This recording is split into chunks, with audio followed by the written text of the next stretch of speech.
couple quick words about the Oakland A's. I saw somebody go, yes, I got you. You know, there was one time in my life when I wanted desperately to be a Major League Baseball player. And I tell people, I remember the original Oakland A's. They were called the Oakland Acorns. Casey Stengel was the manager. You know how far back that was. Billy Martin played second base for Oakland. This is where we acted out our great dreams. When I learned to fall in love with the beauty of the game, the incredible execution of a bunt, the brilliance of a double play, a magnificent curveball called strikeout 3.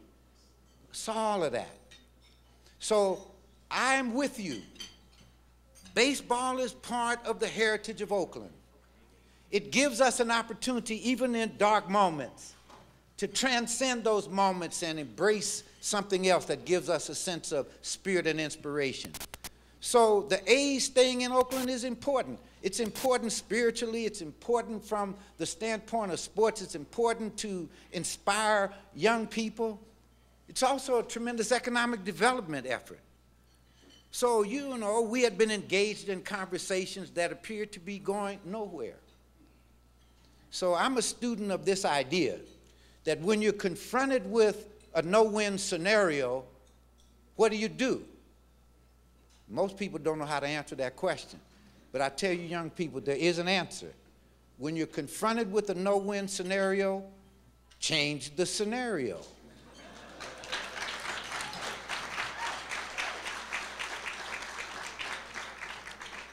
So Jane Bruner joined with me. We sent a letter to Bud Selig. And we said, look, Major League Baseball should be interested in these issues. And that to the extent possible, we want to keep Oakland A's in Oakland, and we'd like to sit down around these issues. Well, he responded positively. Set up a 3-person fact-finding commission starting back in March of last year.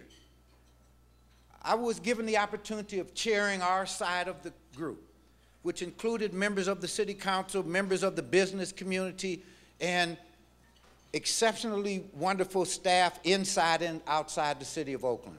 And we sat across the table.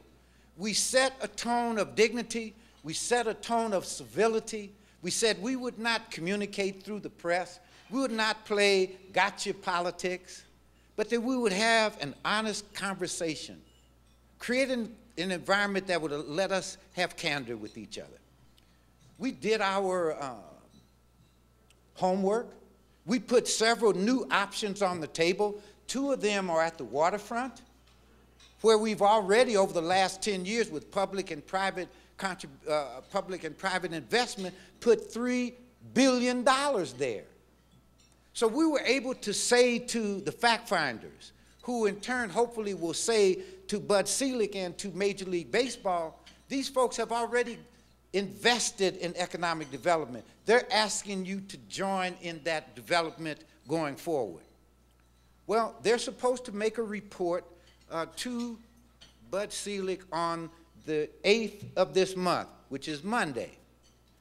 Well, a few days ago, I had a great epiphany, and I said, fire off this addendum to our report.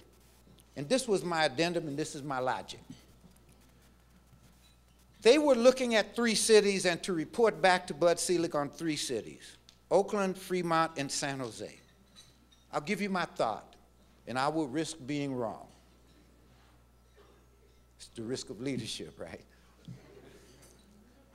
I think that San Jose is connected to the Giants, and they have been connected to the Giants for a long time. I am not sanguine on the idea that Major League Baseball would want to step into that controversy that pits the Giants and the A's. I think owners are loath to get involved in that. If I'm right, then maybe we move San Jose further from the table. I'm hoping I'm right. So that leaves Oakland and Fremont. So here was my great epiphany. Major League Baseball, the cities of America are being required to grow. They're being required to grow as part of the challenge of climate protection, the challenge of global warming. The trend is the greening of our cities. The trend is to reverse. The trend is back to the cities. So why would you want to build a baseball stadium in the suburban part of the community where cars have to continue to access? Build the stadium in the area of growth. Oakland is the city that's going to grow from 400 to 500 to 600,000 people. Come build your stadium where the population is coming. You have a built-in support. You have built-in economics. And you're on the side of the greening of Oakland, the greening of the state, and the greening of the planet. Be part of that evolution. So I believe that that puts Oakland in a very, very positive place, favorable place, because the trend is to the cities. And so I asked several of my other colleagues to fire off letters, so we'll see what happens with respect to the Oakland A's. I continue to be cautiously optimistic. I think that if we do that, that would be a wonderful thing. Now, quick sidebar, something just flashed in my head.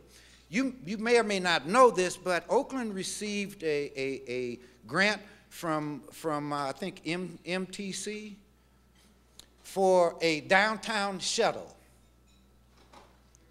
Then I began to think, young people, I'm 74.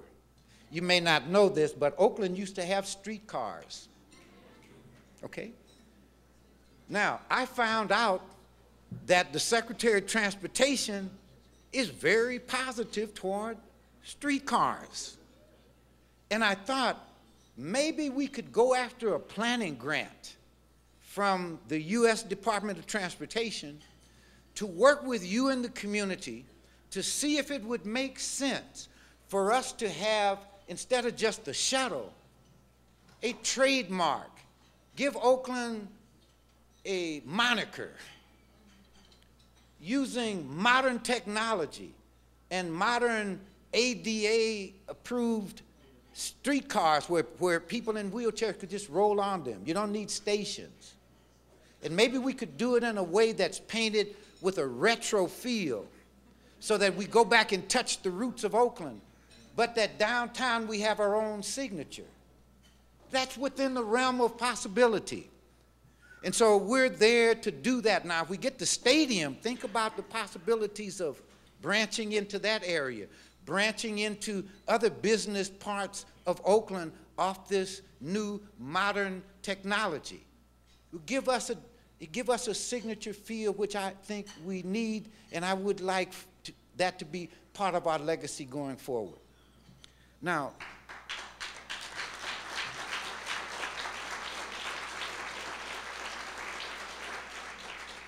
the Oakland Army Base and the port, for a very long time, and many of you know this, we've lived in the context of an absurd dichotomy.